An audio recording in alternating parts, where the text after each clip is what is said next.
Small SUV sales are booming and Mazda is late to the party. They have, however, been very quick to bring the brand new CX-3 to Australia to let us be the first media in the world to drive it. Mazda says it wanted to create something more with the CX-3 than just a smaller CX-5.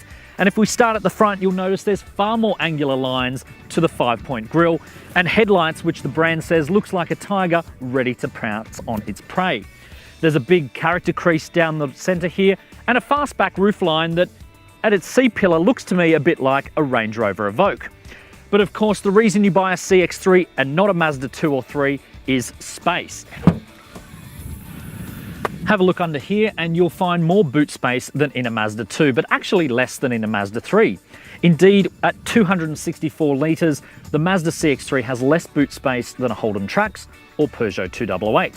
That's partially because the CX-3 is available in all-wheel drive, where the other two are only front-wheel drive. It pushes the boot floor up and does affect space somewhat. Mazda also says customer clinics preferred styling to outright space. It's a similar story in the back seat. There's not that much legroom, although you do sit a lot higher than in a Mazda 2, so there's plenty of space for your legs to drop down. There's also really good visibility over the front seats and bottle holders here in the doors. Anyway, enough of being a backseat driver, let's get in the front and see how it drives. A lot of rivals like the Peugeot 2008 come with a 1.6 litre 4-cylinder or a 1.8 litre 4-cylinder as in the Holden Trax. So this 2 litre petrol in the CX-3 certainly has the edge and it feels a lot nippier.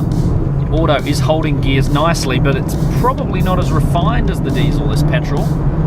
But it is very pleasing that Mazda have put a 2 litre engine in this CX-3. Because although it is a Mazda 2 base platform, I don't think the 1.5 petrol would really cut the mustard. Looking at the trip computer gauge here, this has been running around this test track all day and it's been doing 12.1 litres per 100 kilometres, where the diesel was showing about 8.4. So clearly it's been working a little harder. Now I should talk a little bit about the interior up front here in this Mazda CX-3 because it is essentially a Mazda 2.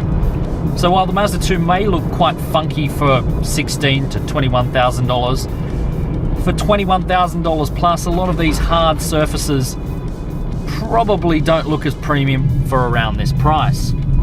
That being said though, it does come with Mazda's excellent MZD Connect system up here with a very bright colour touchscreen. There's controls down here that are really easy to use, and interestingly, while talking about this lower console area, the automatic transmission on the petrol models has a sport mode where the diesel doesn't. So, little tidbit of information there.